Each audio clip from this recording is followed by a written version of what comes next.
Terima kasih semuanya sudah hadir. Kita akan mulai, kita akan tutup kepala, kita berdoa ya. Bapa di dalam surga, terima kasih Tuhan atas pimpinan Tuhan kepada hidup kami selama seminggu ini. Masih banyak kekurangan dalam hidup kami, dalam minggu ini mungkin. Masih ada dosa yang kami lakukan tanpa sengaja.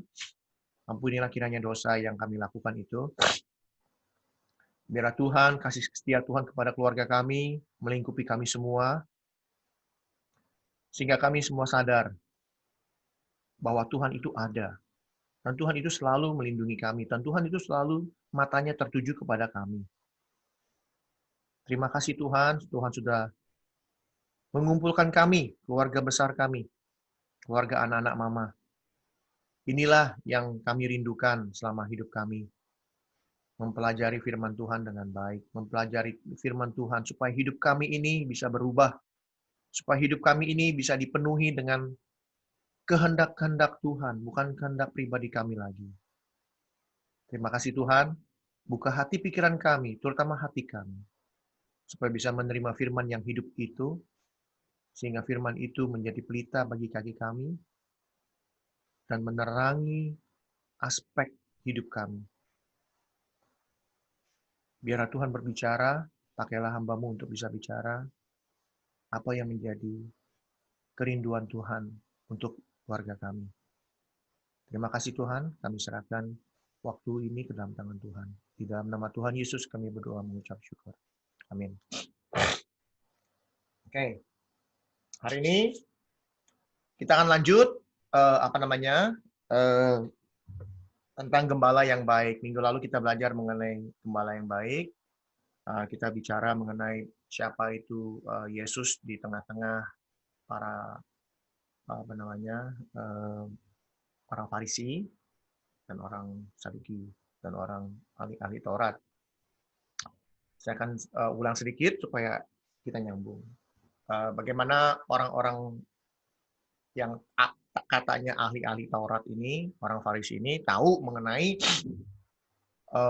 Yesus, tapi mereka nggak mau percaya kepada Yesus bahwa Yesus itu adalah Tuhan. Karena satu hal, karena Tuhan Yesus sendiri mati disalib. Mereka nggak akan percaya itu. Kok nabi bisa disalib? Kok nabi bisa mati gitu loh. Tapi mereka juga tahu bahwa Yesus itu melakukan mujizat-mujizat yang luar biasa, yang manusia biasa nggak bisa lakukan, kalau bukan dari Tuhan sendiri. Tapi karena kedegilan hati mereka, tapi karena mereka itu merasa bahwa mereka lebih tahu segala-galanya, apalagi ahli-ahli Taurat. Mereka tahu yang namanya hukum-hukum Musa, mereka tahu siapa Mesias, itu mereka tahu. Kalau mereka baca yang namanya Yesaya, mereka tahu kriteria seorang Mesias itu seperti apa. Itu semuanya ada di Yesus, cuma mereka tetap mereka nggak bisa percaya bahwa Yesus itu Tuhan atau Mesias karena yaitu ngumpulnya sama orang-orang berdosa. Ngumpulnya sama orang-orang yang menurut mereka itu ini orang nggak benar kok. Tuhan mau deket-deket sama orang berdosa. Sedangkan Tuhan mereka tahu Tuhan itu tidak berdosa. Dalam hal ini kita juga belajar bahwa kita ini juga tidak luput dari yang namanya dosa. Kita semua berlima, nggak ada satupun yang benar. Anak-anak mama satupun nggak ada yang benar di hadapan Tuhan. Kita punya masa lalu yang tidak baik. Oke, hidup kita boleh ngomong soal Tuhan, Tuhan, Tuhan, mulutnya ngomong Tuhan, Tuhan, Tuhan, tapi kelakuan kita tidak menunjukkan apa yang kita bicarakan. Itu yang membuat kita itu sebagai anak-anak yang bukan anak Tuhan. Hanya sekedar bibirnya saja. Apalagi kalau kita mulai berkoar-koarnya itu di sosial, di lingkungan hidup kita, gitu ya. Ini sedikit nggak tahu kenapa Tuhan mau bicara ini, tapi ya sudah apa aja. Kita ngomong keluarga kita aja, kita nggak perlu ngomongin orang lain. Kalau kita ngomongin keluarga kita, Tidak ada satu orang pun yang mau bantah. Kalau mau bantah, ya kita aja yang bantah. Kenapa? Apa yang terjadi dalam hidup kita ini, apa yang terjadi dalam keluarga ini, terjadi pula kepada keluarga-keluarga yang lain. Kalau mereka mau menghakimi keluarga kita, silakan. Tapi pertanyaannya adalah, apakah keluarga yang lain atau orang lain yang untuk para pendengar, ini untuk kita semua, apabila ada orang ingin menghakimi keluarga kita, pertanyaannya adalah, apakah yang ada di keluarga kita ini, sifat dan karakter dari keluarga kita ini, tidak ada di keluarga kalian? Kalau kalian bilang tidak ada, saya berani bertaruh. Bertaruh apa saja yang saya punya. Saya akan buktikan. Semua orang yang ada di dunia ini punya sifat dan karakter yang sama dengan keluarga kita. Intinya satu, semua orang punya dosa. Dosanya apa? Ya macam-macam. Bohong. Juara dah. Kalau soal bohong mah, semua orang jago juaranya lah. Tukang bohong. Apalagi? Kurang ajar.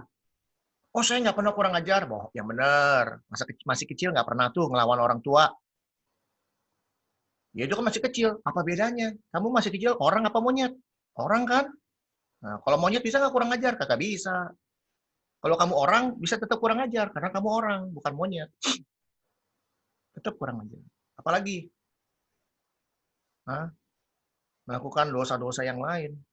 Jadi, kita belajar bahwa apapun dosa yang kita lakukan, kita ngomong sekarang keluarga lagi, keluarga kita, apapun yang kita lakukan dosa kita di masa lalu, bukan berarti membuat kita yang sekarang ini, yang sudah boleh dibilang kita sudah diselamatkan Tuhan, sudah dirubah hidupnya oleh Tuhan, kita nggak bisa menghakimi saudara kita yang lain bahwa dia ini orang yang berdosa. Karena apa? Karena kita juga dulu begitu. Bahkan sifat itu masih ada. Bedanya, saudara kita yang melakukan dosa itu terus, nggak sadar-sadar, kita sadar. Itu bedanya. Nah, kalau kita yang sadar, kalau kita bisa beritahu, baik. Tapi kalau diberitahu nggak mau dengar, atau nggak mau gubris, ya kita sebagai yang saudara harus berdoa. Karena apa? Hanya Tuhan yang bisa rubah. Cuma satu yang kita minta dari Tuhan adalah, jangan sampai Tuhan mengeraskan hati saudara kita itu. Mama stuck ya? Halo, Ma?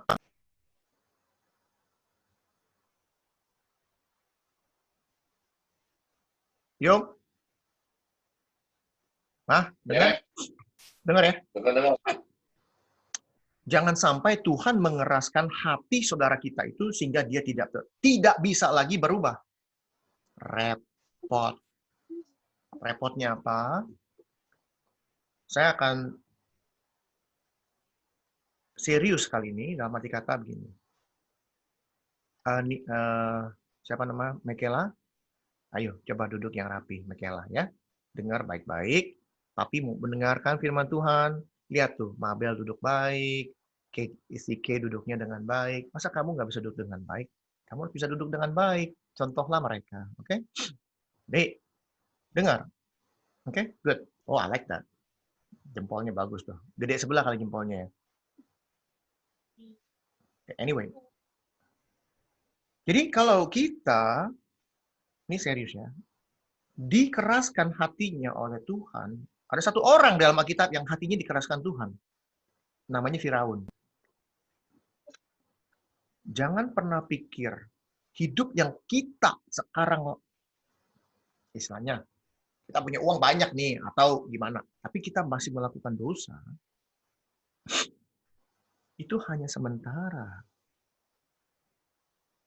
Ya, segini nih. Saya akan bicara secara serius. Kenapa? Kalau kita masih melakukan apa yang dunia lakukan, tidak ada yang tahu besok apa yang terjadi dalam hidup kita.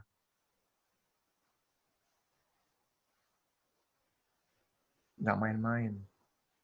Hukumannya nggak main-main. Oke, hukumannya nggak main-main. Alkitab jelas menyarankan kita harus melakukan kehidupan sesuai dengan kehendak Tuhan itu seperti kita akan mati hari ini. Kalau kita udah kemudian kena sakit kanker, udah nggak bisa jalan, ngomong juga susah, mau melayani Tuhan, bukan nggak boleh, boleh aja, tapi bagaimana caranya? Sekarang masih sehat, seperti saya ini. Tuhan berikan saya kesehatan. Walaupun ada sakit, nggak apa-apa. Tapi saya mau gunakan waktu yang ada ini supaya apa? Supaya saya nggak sia-sia hidupnya.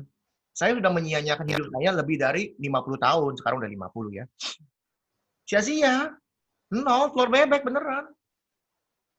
Sekaranglah waktunya saya menggunakan sisa hidup saya selama saya masih punya 2 tangan, mulutnya masih bisa bawel, matanya masih bisa lihat, kuping masih bisa dengar.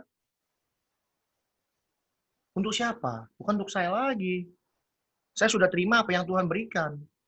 Dan saya sudah terima dengan baik, dan saya sudah meyakini dan merasa bahwa hidup saya ini harus dirubah. Gitu. Jadi ingat kepada saudara-saudara sekalian, kepada teman-teman yang mendengarkan, bahwa sepertinya orang Kristen itu enak-enak aja, udah percaya sudah beres, nggak perlu. Bahkan ada anggapan dulu saya punya teman satu di sekolah SMA, saya nggak perlu sebut namanya, dia bilang, saya pernah ngomong, ya kita sama-sama nakal lah, dulu masih SMA nakal, walaupun bilangnya Kristen. Tapi saya masih punya pertanyaan kepada dia, kapan kamu mau jadi Kristen? Kamu dia bilang apa? Ya tunggulah umur 80. Ya tunggu umur 80, kalau sampai 80, atau misalnya dia sampailah umur 80, misalnya dia sampai umur 80. Udah, jalannya orang mah lurus, dia kagak. Jalannya huruf U, begini, bongkok. Lihat orang kagak bisa. Bagaimana? Mau melayani Tuhan gimana? Ke gereja mau melayani Tuhan, jalannya begini-begini, gemeter-gemeter. Gimana? Ada orang kena flu lewat dikit sakit. Ya kan? Tiap hari minumnya obat. Dia gimana melayani Tuhan? Sia-sia hidupnya.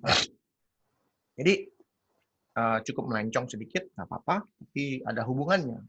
Hubungannya apa? Hubungannya adalah, terima kasih Tuhan. Tuhan sudah berikan ini.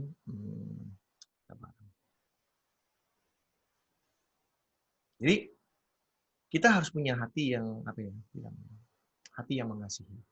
Kepada siapa? Kepada keluarga-keluarga besar kita. Terutama kepada keluarga inti kita. Keluarga inti kita ini 5 orang, 5 anak, sama mama tinggal 1. Si Babe sudah ketemu Tuhan. Ya. Saya yakin si Babe udah ketemu Tuhan. Kenapa? Tuhan kasih saya mimpi. Saya udah cerita bagaimana Tuhan berikan mimpi. Ngobrol sama si Babe saya di mimpi. Jadi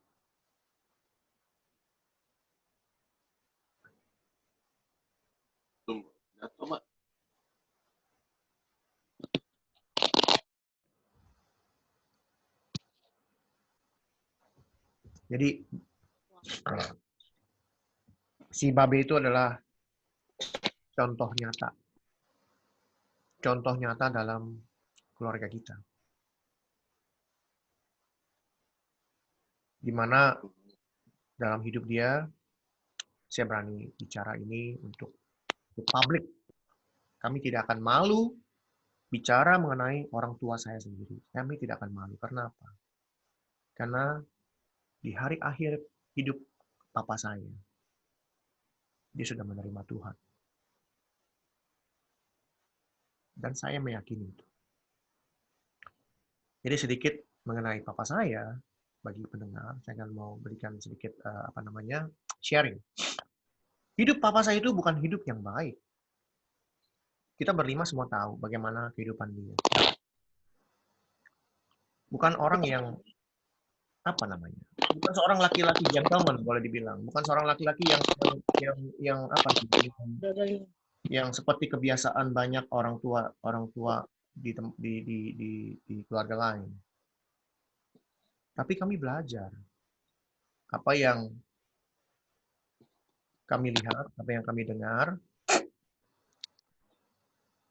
itu membuat kami terbuka mata, bukan mata kami lagi, tapi mata dan hati nurani kita terbuka bahwa kehidupan seperti itu adalah kehidupan yang tidak baik. Kami tidak mau mencontoh itu. Kalau kami mau mencontoh itu, apa bedanya?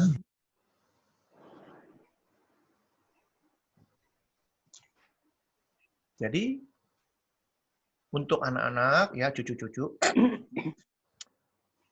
kalian ini harus bersyukur ya bahwa kita bisa berkumpul bersama-sama di tempat ini, mendengarkan firman Tuhan, mempelajari firman Tuhan. Kita tidak mau mengulang sejarah.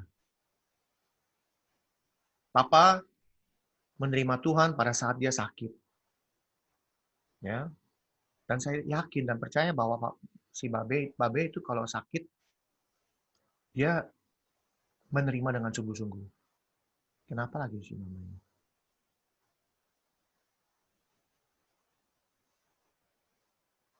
Kita tunggu ya. Bentar ya. Ambil kopi dulu.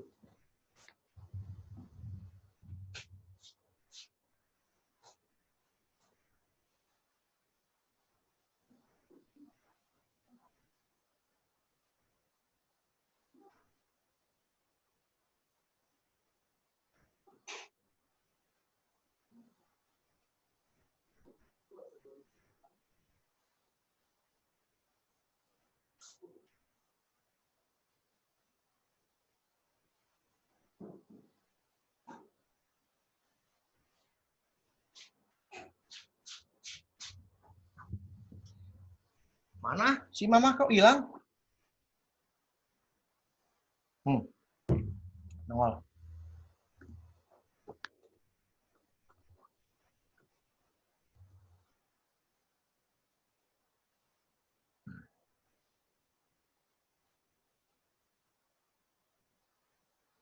Kenapa, Yung? Suaranya ada suara.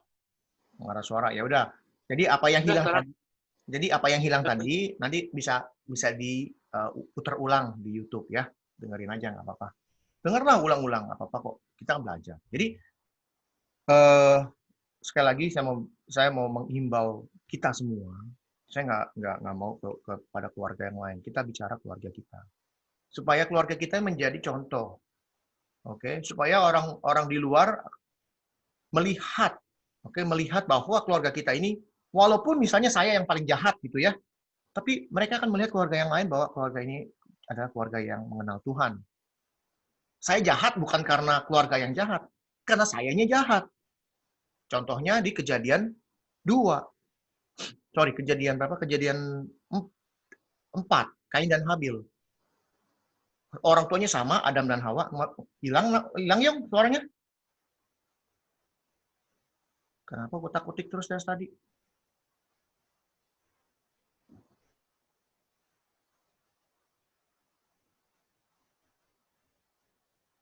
Yung, udah maksimal, Yung, udah maksimal.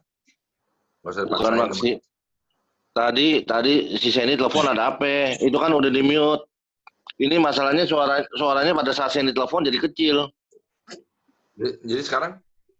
Ya udah balik lagi. Sip. Ya udah, apa? Kembali lagi kita harus berdoa ya. Ingat, kita belajar bahwa setan itu tidak suka yang namanya manusia kita semua ini mau belajar firman Tuhan. Kalian berbuat baik tanpa mengenal Tuhan, dia nggak pusing. Ingat nih, siapapun itu, agamanya apapun, kalian berbuat baik, nggak akan diganggu setan.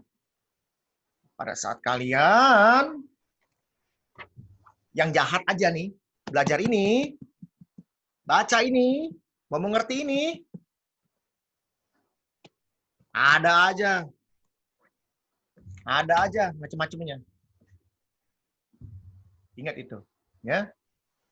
Kita yang jahat ini mau belajar firman Tuhan, pasti ada aneh-anehnya, pasti.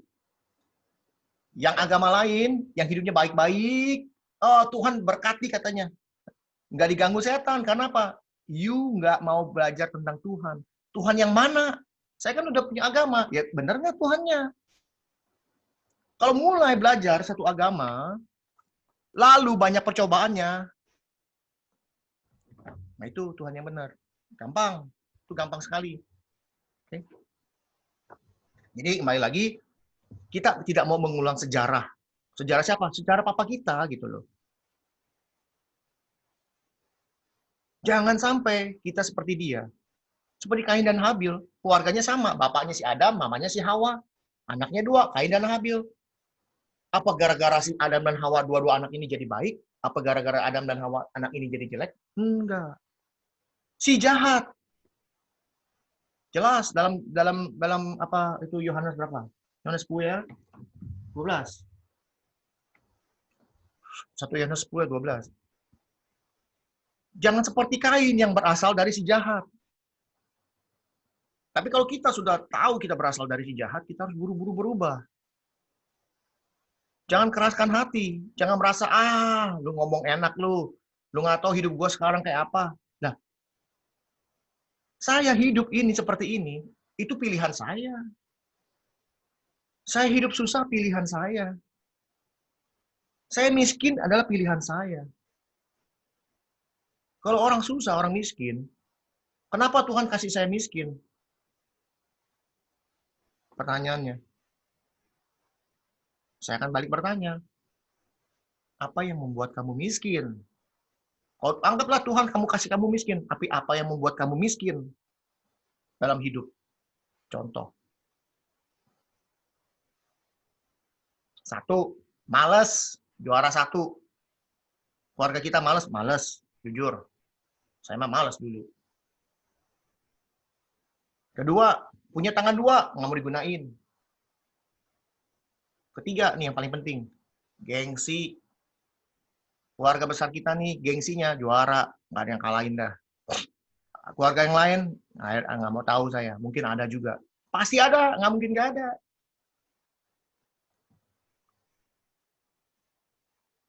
Itu yang membuat kita miskin. Salah siapa? Salah Tuhan. Enggak, salah kita.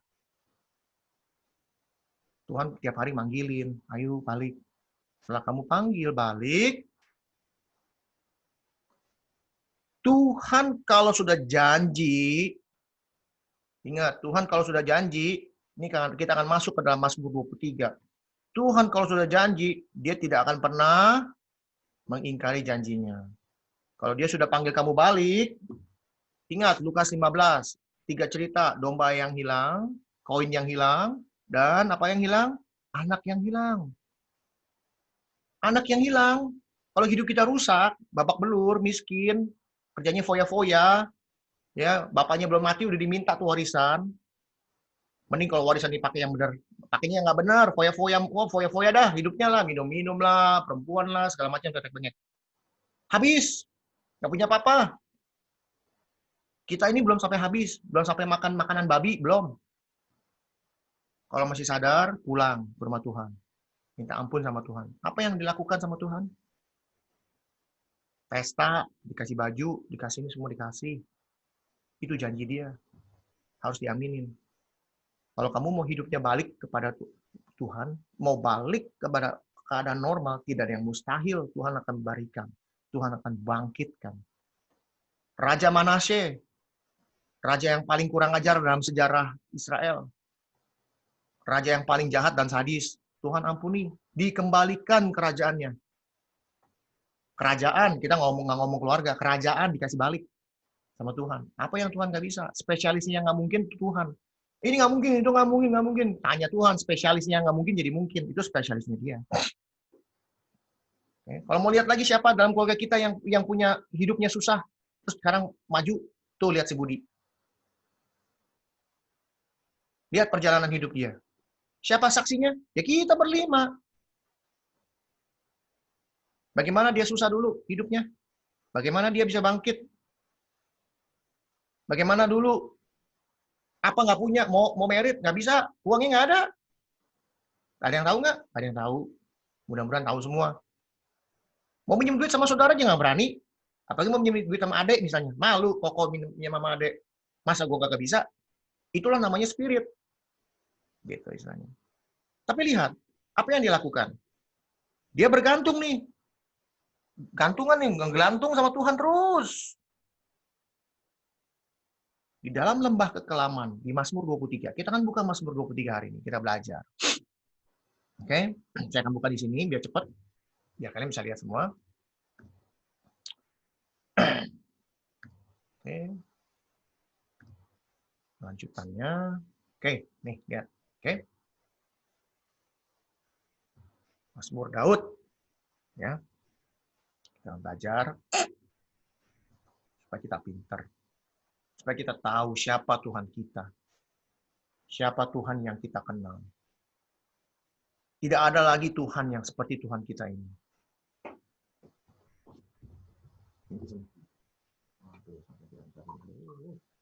Kamsia. Nanti semua. Pasti habis. Thank you semua. Jadi, kita ini tahu Tuhan yang benar. Tuhan di mana-mana banyak katanya. Tuhan di mana-mana sama. Siapa bilang sama? Sama aja. Ya coba kasih tahu saya samanya di mana, kasih tahu dong. Nih Tuhan kita. Mazmur 23 adalah mazmur yang paling kontroversial dalam hal pengertian zaman sekarang sama pengertian zaman dahulu. Ini ditulis zamannya Daud. Berapa tahun yang lalu Daud? 14 keturunan. Sekitar berapa? Cenggo ya? Nah, kira-kira gitulah. Wah, nih ada bukunya. Kita lihat dulu ya. Supaya bisa nggak salah kalau ngomong. Ini Daud itu tahun berapa sih Daud? Sebelum Yesus. Ya pokoknya ribuan tahun lah. Ribuan tahun yang lalu, wah lebih loh. Dari sini ke Yesus saya 2000 terus ke Daud berapa? Daud nemu Cenggo. Ya kira-kira 3000 tahun lah. Ya 3000 tahun over. 3000 tahun punya urusan ini gembala sama gembala zaman sekarang nggak bisa disamain. 3000 tahun punya pemikiran sama yang sekarang kagak bisa disamain. Biasanya kalau kita dengar Mazmur 23, biasanya nih Mazmur 23 kebanyakan di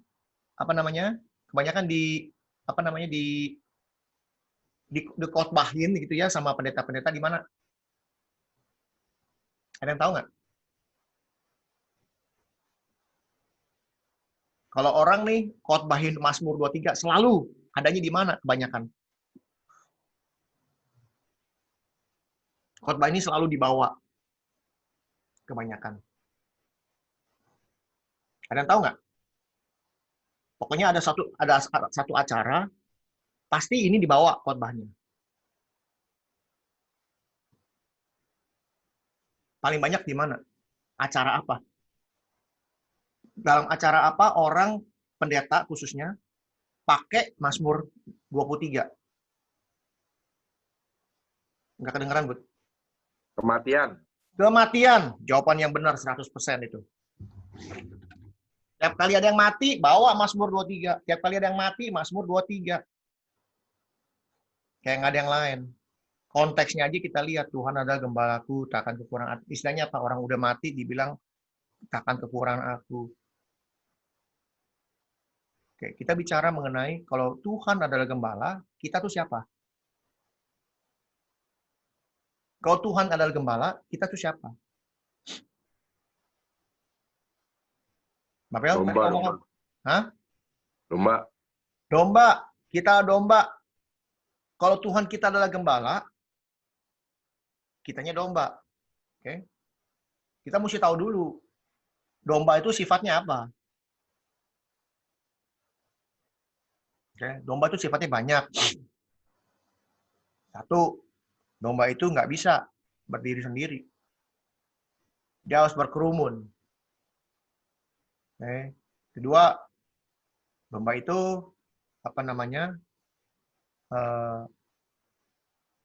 pendengar yang baik. Tiga, domba itu tolol. Beneran tolol. Kan sudah bilangin minggu lalu. Ada Ada binatang depan mata dia nih, mau makan dia diam aja, udah nggak usah ngapa-ngapain. Karena dia sendiri. Tapi ada suatu hal yang paling baik dari domba adalah domba itu adalah binatang yang pengikut gembalanya yang baik. Nah, saya coba-coba lihat-lihat bagaimana kehidupan zamannya Daud, ya, kehidupan zaman dahulu. Zaman dahulu tuh Daud ada di satu lembah atau gimana, dia sedang mengembalakan domba. Kita coba masuk ke dalam pemikiran dia. Kita coba masuk ke dalam pola saya ini Daud. Apa yang saya lakukan, apa yang saya lihat. Bagaimana saya bisa menulis ini loh. Menulis Mazmur 23 ini. Nah, itulah yang paling benar. Konteks itulah yang paling benar yang ada di kepala dia.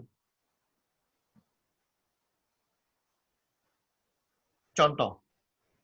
Kita lihat Mazmur Daud ini, kita baca di ayat 1. Tuhan adalah gembalaku, takkan kekurangan aku.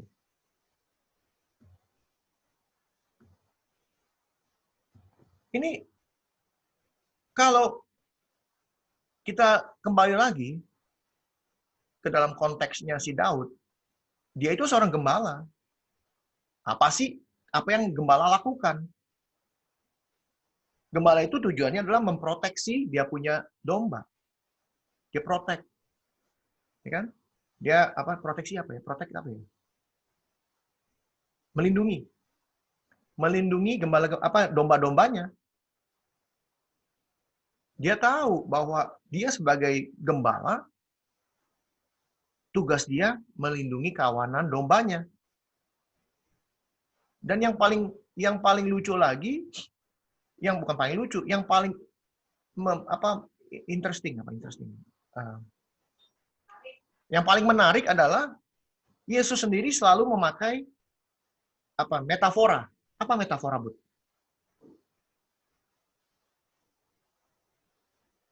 Metafor. Apa ya? Metafor itu kayak apa namanya? Perumpamaan gitu ya, perumpamaan ya metafor. Metafor itu misalnya seperti elang. Tuhan dibilang seperti elang, padahal Tuhan bukan elang. Nah, itu metafora, ya kan?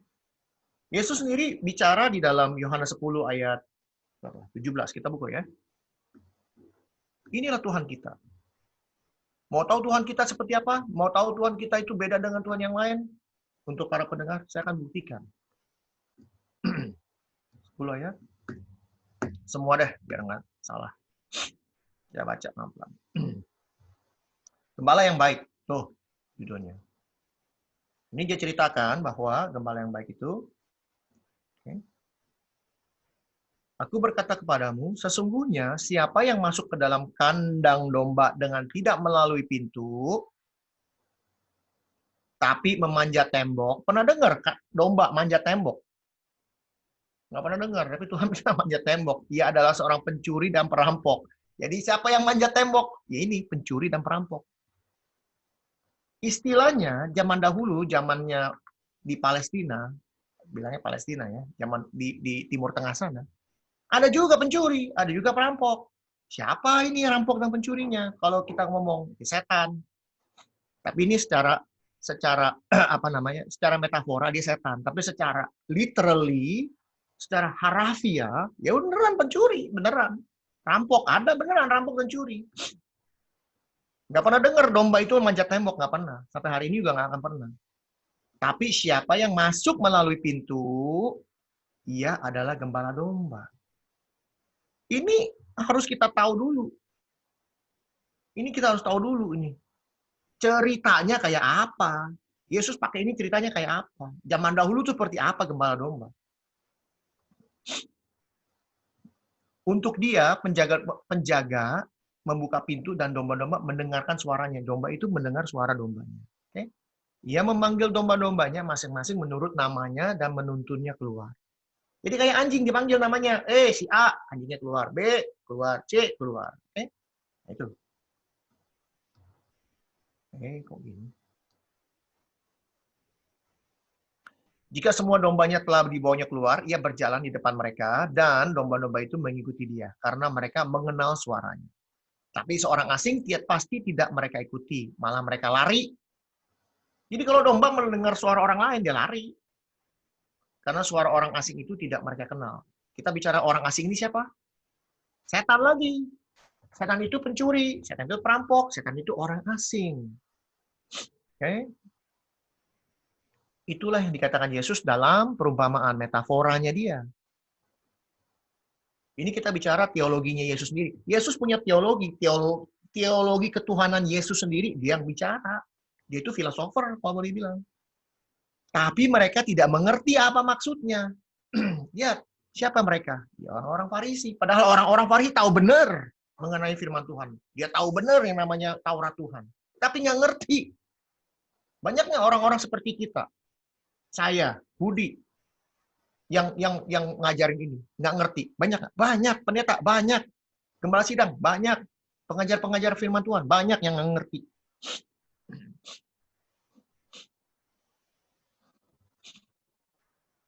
Ayo, Mabel baca ayat 7.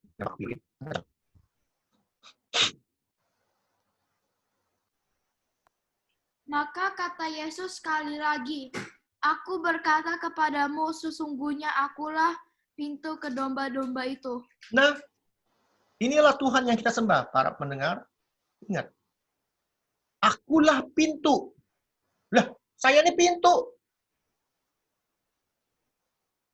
Apa yang ada di pikiran orang zaman dahulu? Tuhan bilang, saya pintu. Saya cari-cari. Ini orang zaman dahulu tuh gimana ya? Cari-cari. Kok dibilang pintu? Saya cari. Sampai ketemu gambarnya, beneran saya tahu. Supaya apa? Supaya kalian ini semua bisa mengerti arti kata akulah pintu. Mau tahu seperti apa? Nih, saya kasih lihat gambarnya. Saya udah cari. Inilah supaya kita mengerti posisinya Daud sebagai gembala. Lihat gambarnya. Tuh, ada yang bisa kasih tahu? Kelihatan nggak gambarnya? Lihat, ini gembalanya pintu. Dia tidur di sini. Inilah Tuhan kita. Dia itu pintunya. Zaman dahulu ternyata, di zaman Timur Tengah dahulu, inilah dia nih, kandang domba. Ini kayak begini, dikelilingin batu. Kenapa dibilang supaya orang nggak bisa manjat tembok? Karena ada dia. Dia denger. Jong. Oi. Gambarnya nanti screenshot kirim ke grup dong, Bun. Boleh. Jadi, ini adalah picture, adalah gambar yang sebenarnya pada saat, siapa namanya? Daud menulis firman Tuhan, menulis Mazmur 23. Gembala yang baik, Tuhan yang baik. Dia yang jagain kita. Nggak ada lagi binatang yang bisa masuk kemari, ada dia. Dia bukan hanya, lihat tuh, tongkatnya itu ada di situ. Gadanya ada di situ. Jadi kalau kita mengerti gambar ini, kita tahu Tuhan Yesus bilang apa? Saya ini pintu. Kita berpikir-pikir, kok Yesus bilang dia pintu? Maksudnya apa? Dia pintu. Dia pintunya beneran. Kalau kita mengerti gambar itu, berarti ya benar dia pintunya. Supaya apa? Supaya semua orang yang datang sebelum aku adalah pencuri dan perampok. Dan domba-domba itu tidak mendengarkan mereka. Akulah pintu. Barang siapa masuk melalui aku, ia akan selamat. Ia akan masuk dan keluar menemukan padang rumput. Dia pakai ini semua, Mazmur 23.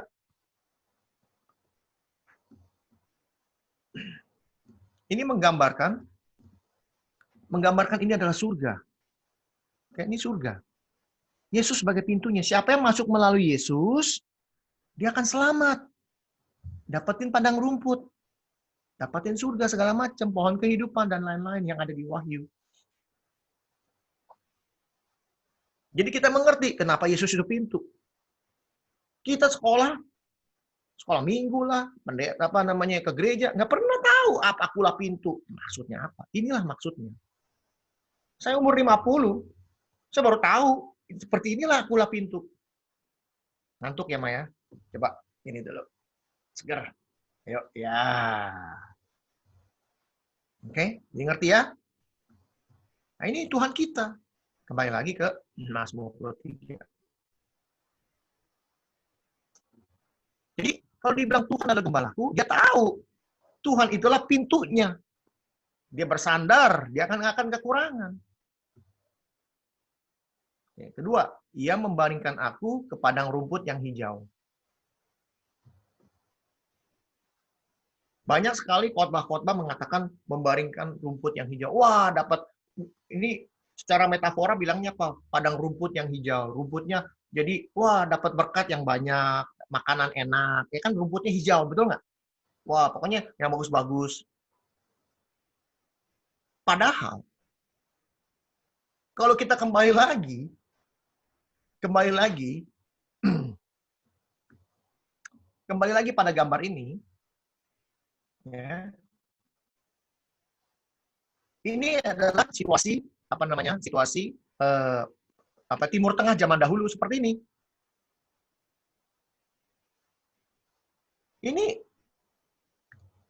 Ini kalau orang nggak ngerti, dia bilang membandingkan aku padang rumput yang hijau. Kita mesti ngerti dulu, yang namanya Timur Tengah, 70%-nya itu gurun. Gurun.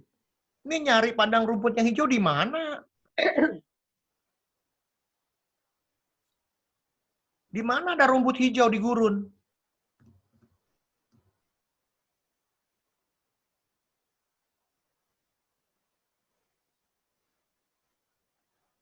Gembala ini tugasnya mencari rumput hijau. Dari mana dia bisa dapetin rumput hijau? Dia harus pergi ke daerah pegunungan yang menghadap kepada Laut Mediterania. Di sana dia akan menerima sedikit uap, embun. Nah, embun itu yang membasahi tanah sehingga tanah itu tumbuh rumput yang bagus.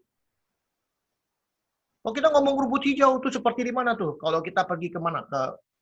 Kemana? New Zealand. Wah, hijau, bagus, dombanya banyak makannya rumput. Bukan itu. Tunggu Budi ya, Budi. Kencing ya. Jadi rumput hijau itu, yang pertama adalah, kita mesti tahu, nggak gampang nyari rumput yang hijau di zaman dahulu. Itu harus melewati lembah, segala macam itu untuk mencari rumput yang hijau. Dan, ini menandakan bahwa, apa? Menandakan bahwa apa?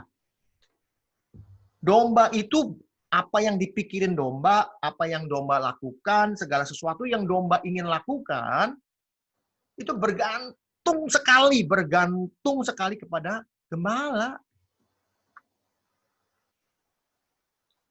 Gembala yang bawa kemana dia ngikut. Jadi kalau dia bilang ke padang rumput yang hijau, apa artinya? Cukup untuk hari ini. Itu domba dibawa ke rumput yang hijau, dimakanin semua itu rumput, habis. Hari ini habis, buat makan lu hari ini habis, selesai, udah. Jadi si domba ini bergantung, hari ini udah nggak ada rumput hijaunya, kita udah makanin, habis semua. Nah si gembala nyari lagi tempat lain. Jadi hidup kita tuh bergantung banget sama yang namanya gembala. Kita ini bergantung sekali dengan Tuhan. Jangan pernah merasa bahwa hari ini saya punya, hari ini saya kaya, saya punya semuanya.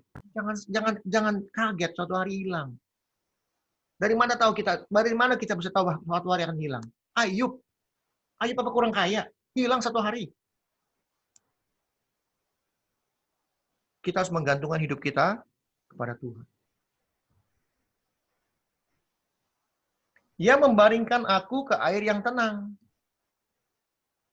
Maksudnya apa ia membaringkan ke air yang tenang?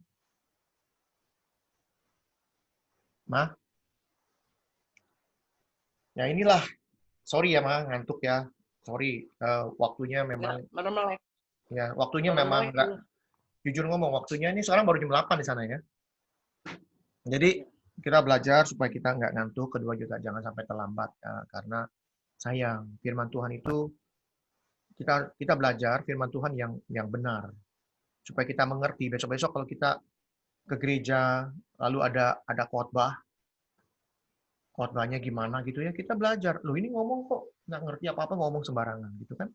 Jadi kita tahu, kita diperlengkapi. Namanya itu perlengkapan. Ya. Ini membimbing aku ke air yang tenang maksudnya apa? Ada studi mengatakan bahwa hampir 70-80% binatang di daerah Timur Tengah mati karena apa? Karena banjir. Karena banjir. Jadi kedua, kenapa harus air yang tenang?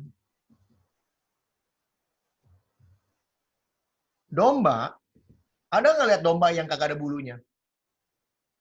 Habis dicukur ada, habis dicukur. Tapi kalau domba nggak dicukur bulunya, tebal nggak bulunya? Tebal. Kenapa dipakai bulunya buat itu bakal bikin jaket wool? Dia itu binatangnya kecil, tapi bulunya banyak, jadi katanya gemuk, jalannya lucu gitu kan.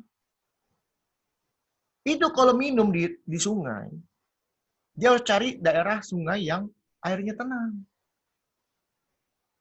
Kenapa air yang tenang? Kalau airnya beriak, goyang begini, dikasih minum sama gembalanya, itu yang namanya domba kalau lagi minum, itu kepalanya begini nih. Ya kan? Begini kepalanya. Ini airnya nih. Itu kalau airnya goyang-goyang, itu airnya muncrat-muncrat ke badan dia. Nyiprat-nyiprat. Kalau udah nyiprat wool, itu nyerap air. Bisa nyungsep dia masuk ke dalam sungai. Kenapa? Keberatan badannya. Karena badannya berat gara-gara woolnya itu kena air. Nyemplung. Bisa hanyut ke bawah sungai itu. Makanya dikasih air yang tenang. Gembalanya tahu. Ini kalau minum airnya tenang, dia mau minum kayak apa, dia nggak akan nyiprat-nyiprat. Tapi kalau dibawa air sungai yang begini-begini ya, nyemplung dia pasti. Kenapa? Airnya itu nyiprat ke badan dia jadi berat badannya. Makanya yang namanya Tuhan kita tidak akan pernah membawa kita ke daerah-daerah yang nggak baik. Nggak ada. Tuhan kita itu selalu memimpin kita ke sesuatu hal-hal yang membuat kita damai sejahtera. Kalau sampai kita mau perginya ke mana? Ke sungai yang begini-begini, itu karena kita mau sendiri. Bukan karena Tuhan maunya kita ke tempat daerah-daerah yang damai sejahtera. Kehidupan yang penuh damai sejahtera. Tapi kalau kita sudah mulai hidup tidak sejahtera, kembali lagi pada kita. Kita ini domba yang hilang. Maunya sendiri. Gitu.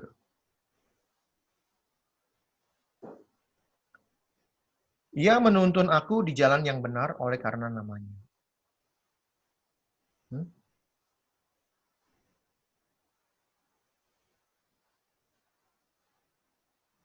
Sekalipun, ini jelas bahwa sebagai gembala yang baik, dia selalu menuntun kita ke jalan yang benar.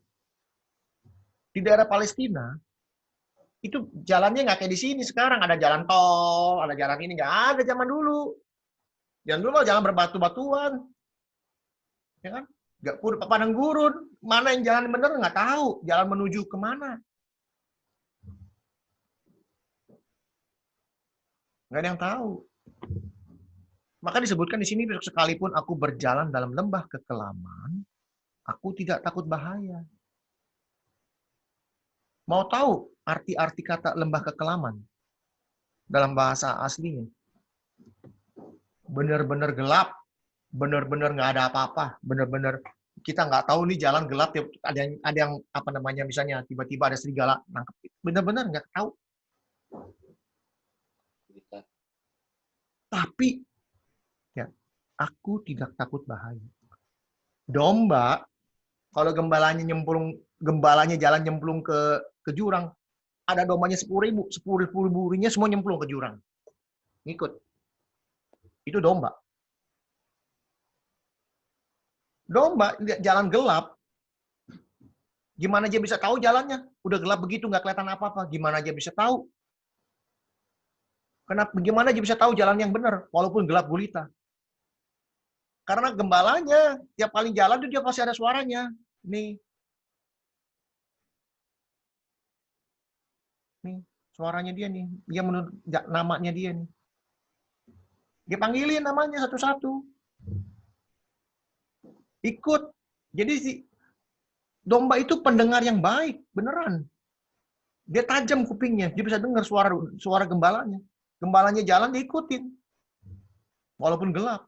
Dan dia nggak akan takut walaupun gelap. Coba sendiri, nggak ada apa-apa. Nangis. Nah itu di domba. Ya. Kenapa dia nggak takut? Dia tahu. Domba tahu nggak sih kalau gembalanya bawa tongkat? Nggak tahu. Tapi Daud tahu. Daud memposisikan dirinya sebagai domba. Dia bisa lihat, dia bisa dengar, dia bisa cium, segala macam. Dia tahu. Kenapa? Gembala itu selalu bawa ini. Gada dan tongkat. Ada yang bisa kasih tahu saya apa itu gada, apa itu tongkat? Sebelum dijawab, saya kencing sebentar ya. Saya juga mau kencing. Jahat. Konten motor lewat.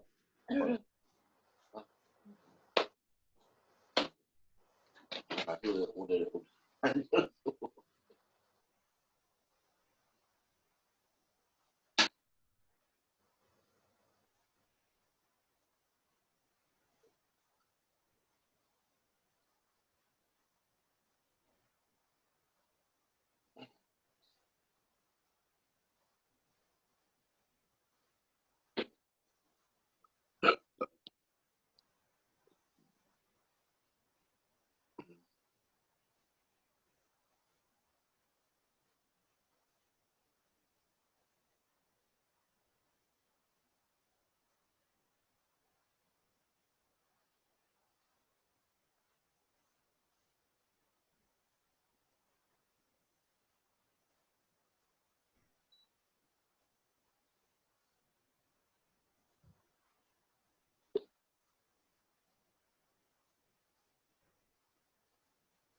Ya. Oh, udah kencing, Mas? Udah, Ya, sip. kencing. Nah, jadi ada yang bisa tahu apa itu gada, apa itu tongkat? Kenapa ada gada, kenapa ada tongkat? Apa bedanya? Ini. Mabel tahu nggak apa itu gada, apa itu tongkat? Ayo, ini anak-anak belajar apa itu gada, apa itu tongkat. Nia tahu nggak? Michaela tahu nggak? Gada. Gada itu apa? Tongkat itu apa? Gada itu senjata gembala untuk melindungi para domba dari pemangsa-pemangsa yang mencoba menyerang kawan domba. Kawan domba. Kalau tongkat? Tongkat. Itu jawaban yang benar itu. Coba diulang yang kencang suaranya biar yang lain dengar. Apa itu gada? Gada adalah senjata gembala untuk melindungi para domba dari pemangsa-pemangsa yang mencoba menyerang kawanan domba.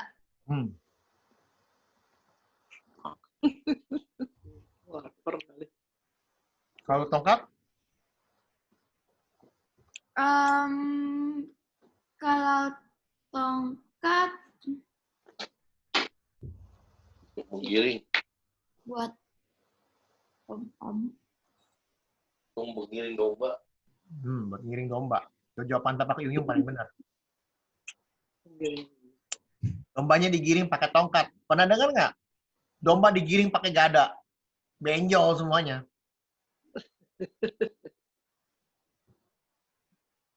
Jadi dari sini kita lihat bahwa zaman dahulu, nah lu kemana ini hilang?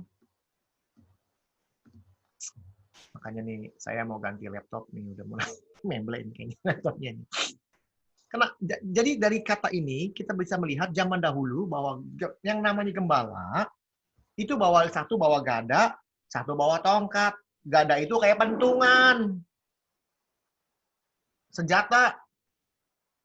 Jadi kalau ada binatang buas dipentung itu langsung mati itu. Ada serigala lah, macan lah, beruang dipentung pakai gada, nggak pakai tongkat.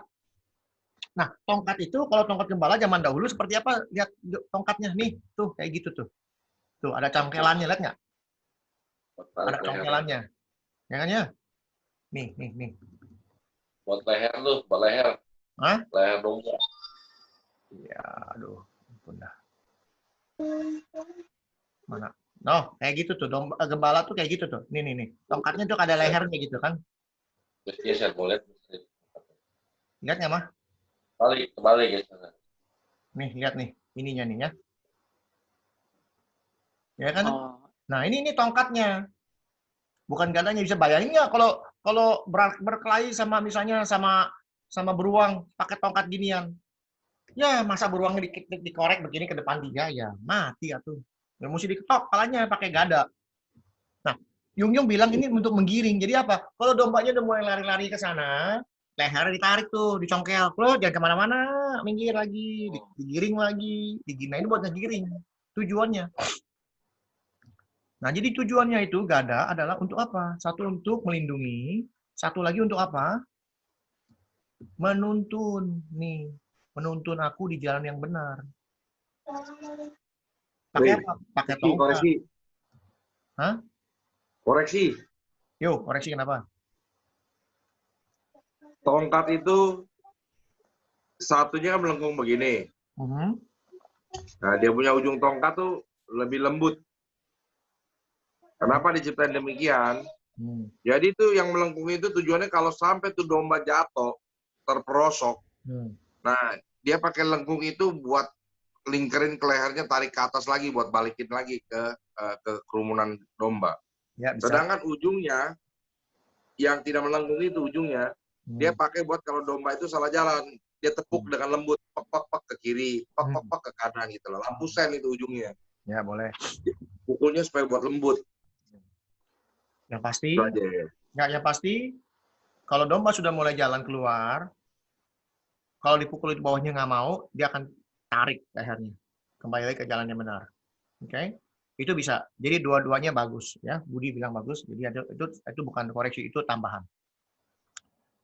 Thank you. Anyway, jadi kita bisa belajar bahwa zaman dahulu ini pakai gada, satu lagi pakai tongkat. Zaman sekarang udah nggak pakai gada, nggak pakai tongkat, pakai pistol. Pistol satu granat mungkin, ya kan? Jadi kita nggak bisa pakai zaman sekarang punya pikiran, ya kan? Jadi kita belajar bahwa kita sebagai anak-anak Tuhan, kita sebagai anak-anak Tuhan ini kita nggak perlu takut. Kenapa? Inilah Tuhan kita. Dia bawa gada dan dia bawa tongkat. Tugasnya dia adalah memukul musuh-musuh kita, memukul musuh utama kita, si setan, dan dia akan membawa kita kembali kepada jalan yang benar. Nah, kita kembali lagi manusia tidak mau, keluarga kita ini tidak mau kembali ke jalan yang benar. That's up to you. Terserah kalian. Jangan sampai kita keluar dari kerumunan. Oke. Di sini ada dua metafora. Kita belajar bahwa Daud itu menggambarkan dirinya sebagai domba. Dari ayat 1 sampai ayat 4 ini dia menggambarkan dirinya sebagai domba. Itu metaforanya. Tapi kalau kita lagi tiba-tiba masuk ke dalam, engkau menyediakan hidangan bagiku di hadapan lawanku, engkau mengurapi kepalaku dengan minyak. Nah ini dia kembali lagi sebagai gembala dan sebagai manusia, sebagai raja. Dan ini kembali lagi kepada cerita minggu lalu bahwa kenapa orang Yahudi nggak mau percaya.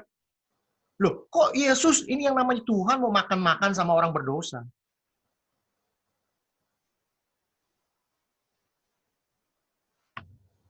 Dia menyediakan hidangan bagiku di hadapan lawanku.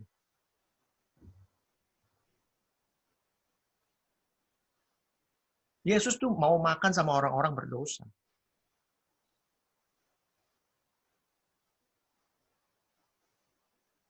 Jadi, ahli-ahli Taurat tuh melihat bahwa kok mau gitu loh. Yang namanya Tuhan kok mau makan-makan sama orang-orang berdosa.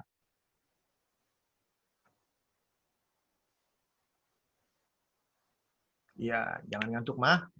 Ayo, olahraga sedikit. Enggak, melek. Melek. Biasa, nggak apa-apa. Ya, kita berdoa. Tapi ngedenger tetap. Ya, Ntar melek lagi. ya, saya juga pernah begitu, tapi nggak pernah masuk. Ya, jangan takut, Mah. Mama bukan sendirian. Yang namanya merem-melek itu semua keluarga kita, Mah. Beneran. Saya di sekolah juga gitu, Pak. Apalagi kalau pendeta, profesornya udah mulai cerita gitu ya. Waduh, ada yang ngorok di kelas. Ngorok beneran. Di kelas ngorok. Kayak minggu lalu Yum ngorok. Nah, itu sama persis kayak gitu. Masih bilang lagi, Yum bilang, "Oh, dengar." Nah, itu gue bingung tuh. Yum domba yang baik pendengarannya berarti. Hah? Ya, Yung tidur, orok, Jadi, denger. Dengar memang, kuping dengar. Lu kalau begitu udah juara sekolah, Yung. Jual sekolah. Oh, gitu. jadi kalau Kupingnya peka. ya, kita lanjut ya. Habis ini kita selesai. Jadi, kita melihat bahwa Tuhan menyediakan hidangan di hadapan lawanku. Ini di depan musuh-musuh kita. Kita banyak musuh dalam hidup, tapi Tuhan memberikan kita makanan. Menyediakan makanan. Lalu dia juga mengurapi kita. Pialaku penuh melimpah. Ngomong piala itu apa? Kalau kita setia sama Tuhan, kita akan diberikan piala. Kita diurapi. Melimpah. Tuhan nggak pernah ngasih cukup. Melimpah sebenarnya. Ada yang bilang, Tuhan cukup nih, ngasihnya cukup. Yang penting cukup. Enggak. Tuhan nggak ngasih apa-apa, nggak ada cukup. Bangsa Israel dikasih segala milik bangsa-bangsa lain akan diberikan kepadamu. Makanya orang Israel sampai hari ini kaya. Melimpah. Minta sama Tuhan melimpah, jangan cukup. Kenapa kita bisa melimpah? Karena sampai hari ini kita dipelihara. Kalau cukup, belum tentu sampai hari ini selesai. Sampai hari ini dipelihara itu namanya melimpah. Itulah artinya. Kebaikan dan kemurahan belaka akan mengikuti aku. Nah ini seumur hidupku. Jadi dalam hati kata kita harus ada kemurahan, kasih, ada kebaikan. Kenapa nggak ada yang lain? Kenapa cuma kebaikan dan kasih? Kenapa nggak bagi-bagi duit? Kenapa nggak ini? Kenapa nggak pergi ke sini? Nggak, cuma dikasih dua ini aja. Dan aku akan diam di dalam rumah Tuhan sepanjang masa. Inilah yang Budi katakan bahwa Daud itu kesukaannya apa?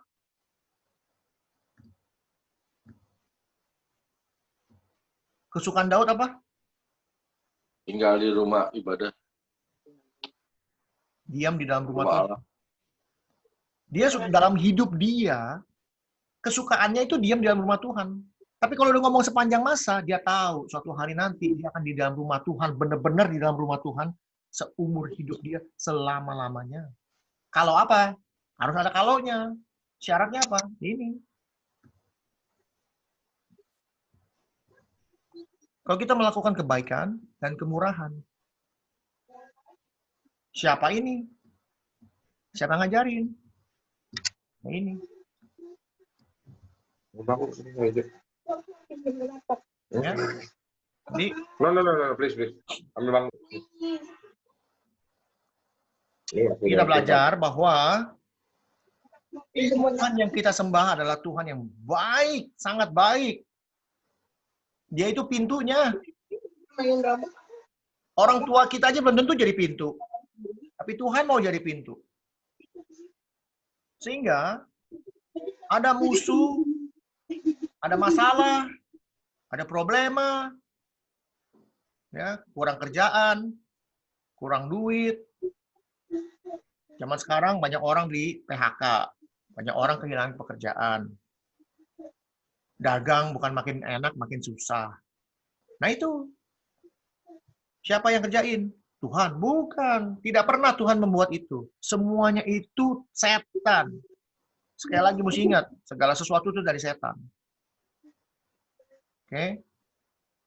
Jadi, kalau kita, dagangan kita lagi susah, kerjaan kita lagi berantakan, duit lagi susah, jangan nyalain Tuhan.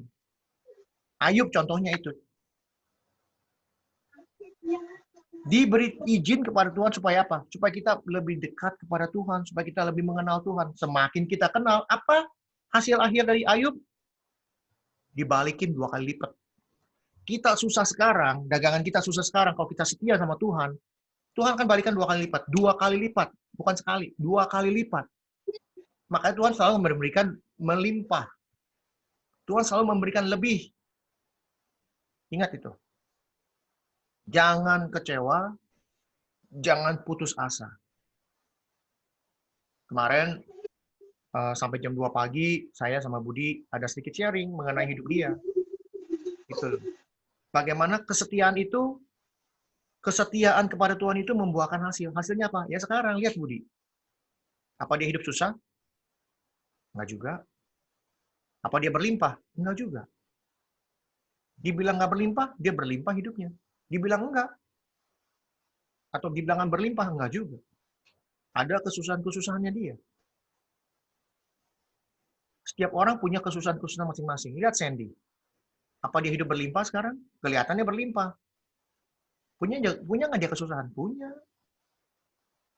Punya nggak masalah dia? Punya. Masalahnya dia apa? Hanya dia yang tahu sama Tuhan. Dia mungkin berdoanya sama Tuhan biar dia kuat.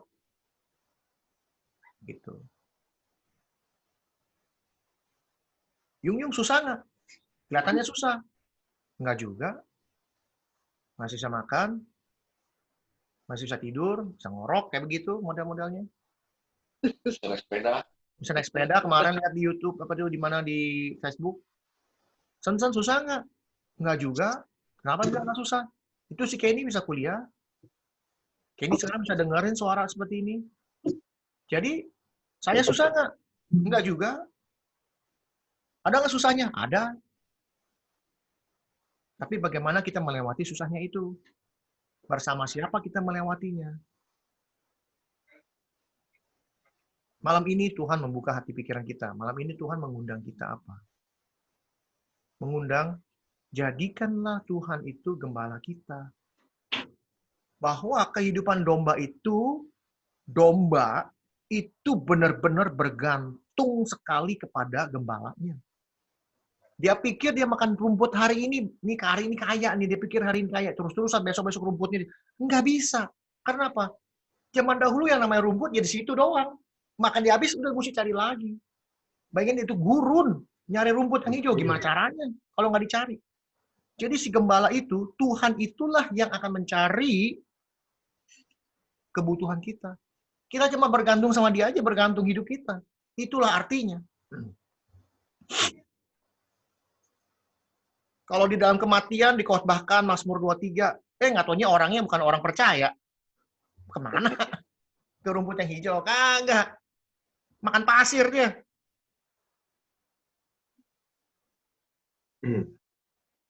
Jadi kita harus lihat posisi si Daud menulis ini apa.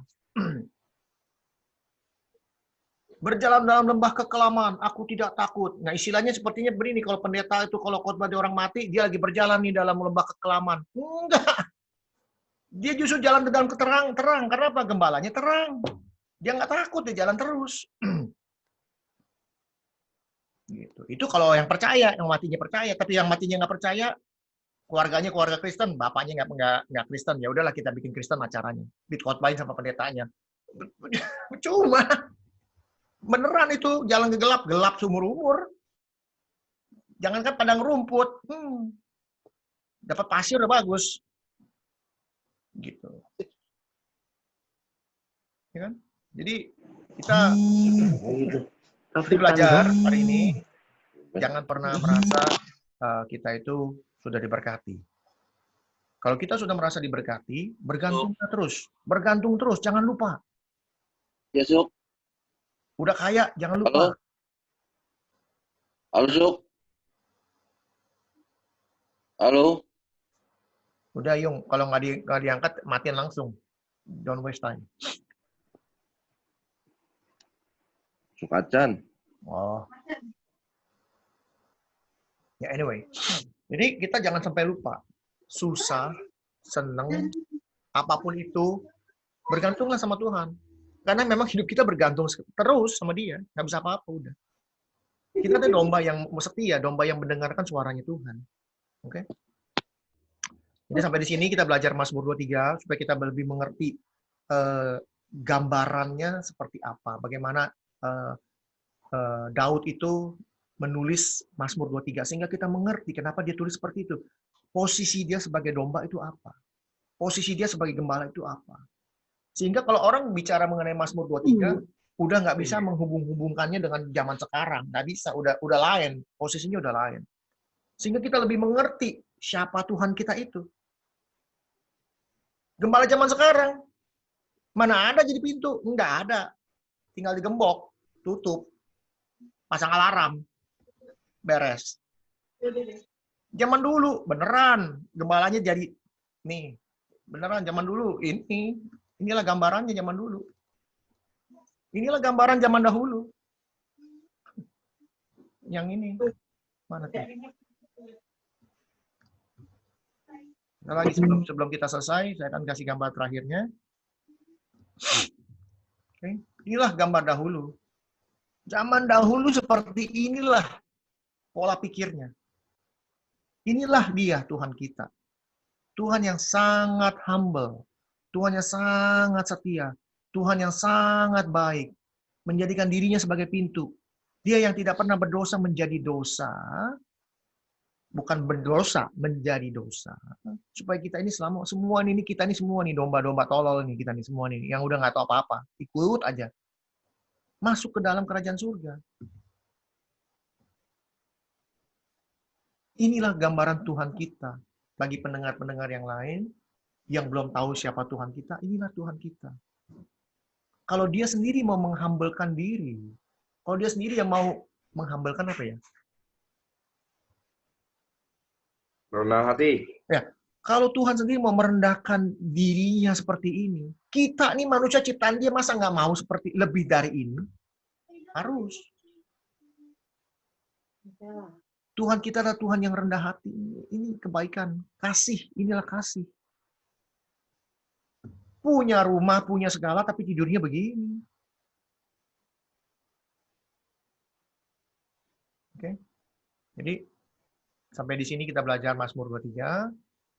Dan bagi para pendengar YouTube yang setia, yang sudah ikut dalam pelajaran kami, di dalam keluarga kami mengucap syukur kepada Tuhan bahwa Tuhan sudah memimpin para pendengar yang setia bisa mendengar bersama-sama kami, bisa bertumbuh bersama-sama dengan kami.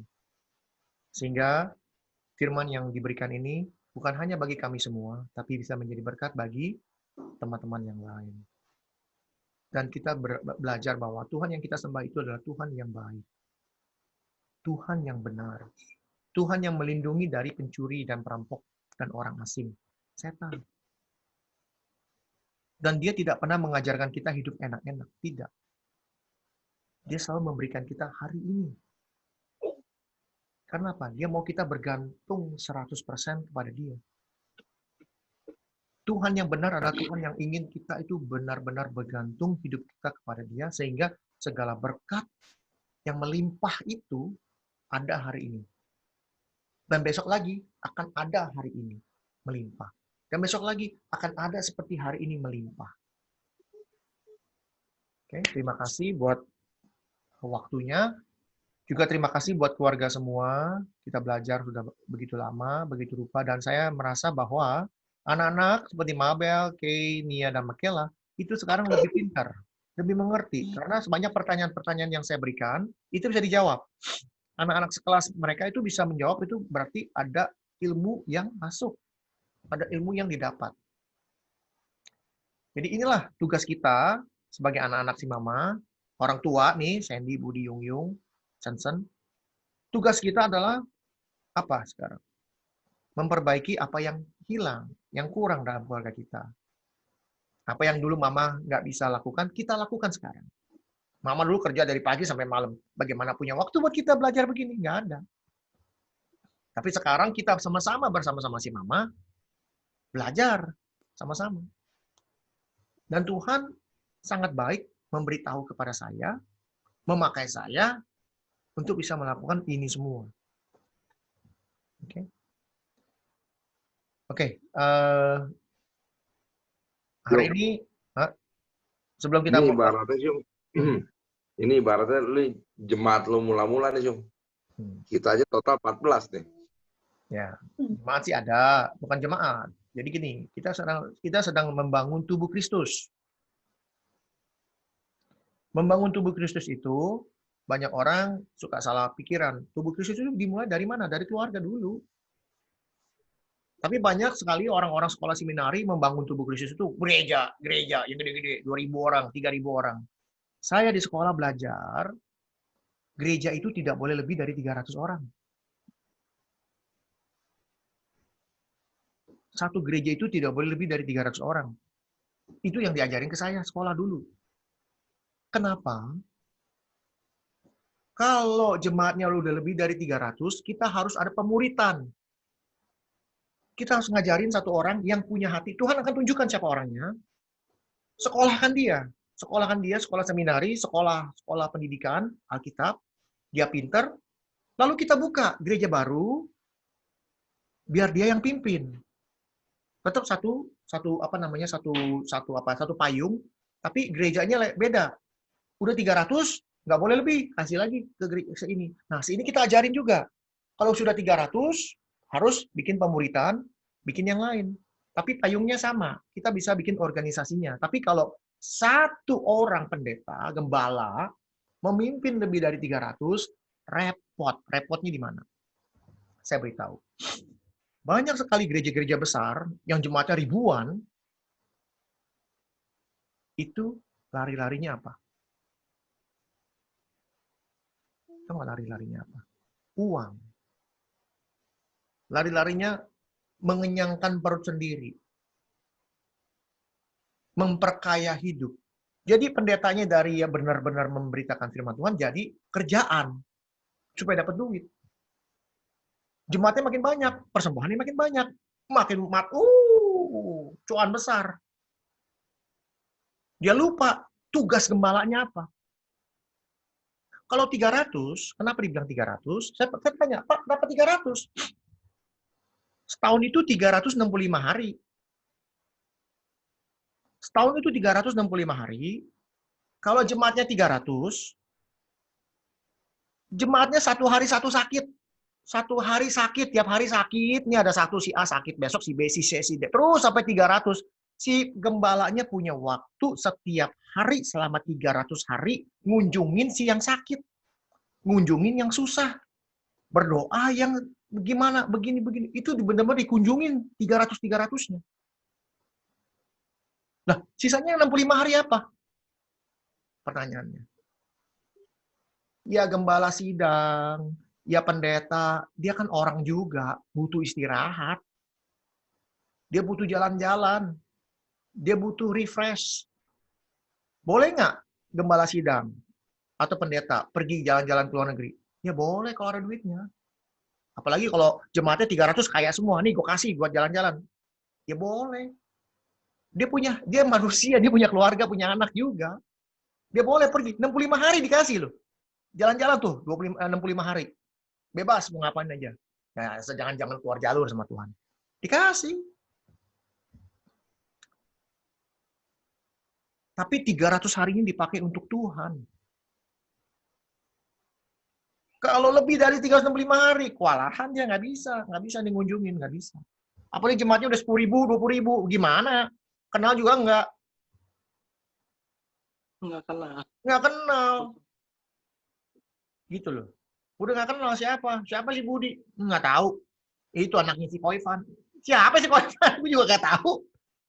Yang kita tahu siapa? Wow, yang duitnya banyak tuh. Lim Solyong, kenal itu duduk paling depan. Siapa lagi? Eka Cipta, duduk paling depan, dia tahu. Siapa lagi? Itu siapa namanya tuh yang punya Lipo?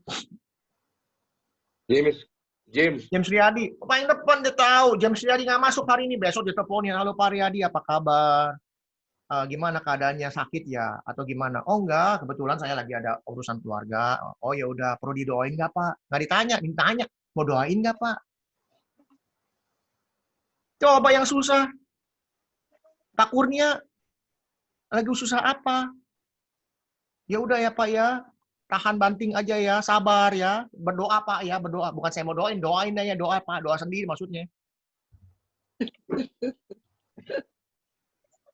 Gitu.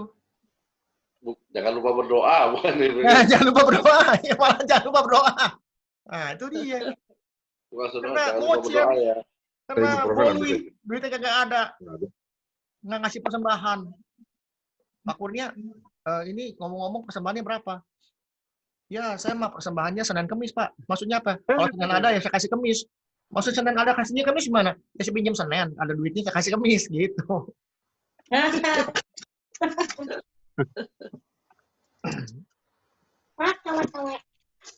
Kalau sekarang perpuluhan telat sedikit ditegur. Karena gajinya 15 koma ya. Ya udah, kita berdoa dulu sebelum kita lanjut ngobrol-ngobrol, oke? Ayo, Mabel, hari ini berdoa ya. Oke, ayo kita berdoa. Atau Kay yang berdoa. Mau nggak Kay? Langsung kabur. Nyalain dong itu suaranya.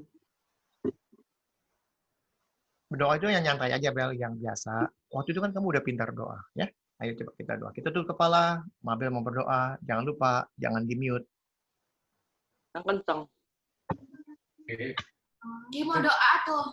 Kay mau doa ya? Oke, kalau Kay mau doa boleh. Ayo Kay berdoa.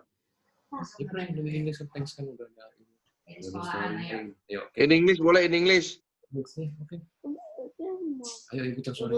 No English. Ya udah kan. English boleh, Indonesia boleh, bahasa Arab juga boleh kalau ngerti ya. Siap.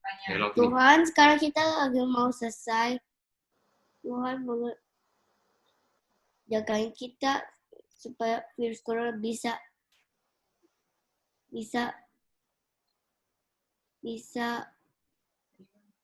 hilang, supaya kita bisa bebas kemanapun. Tuhan, terus jaga kita sama yang orang-orang selain kita. Amin. Amin.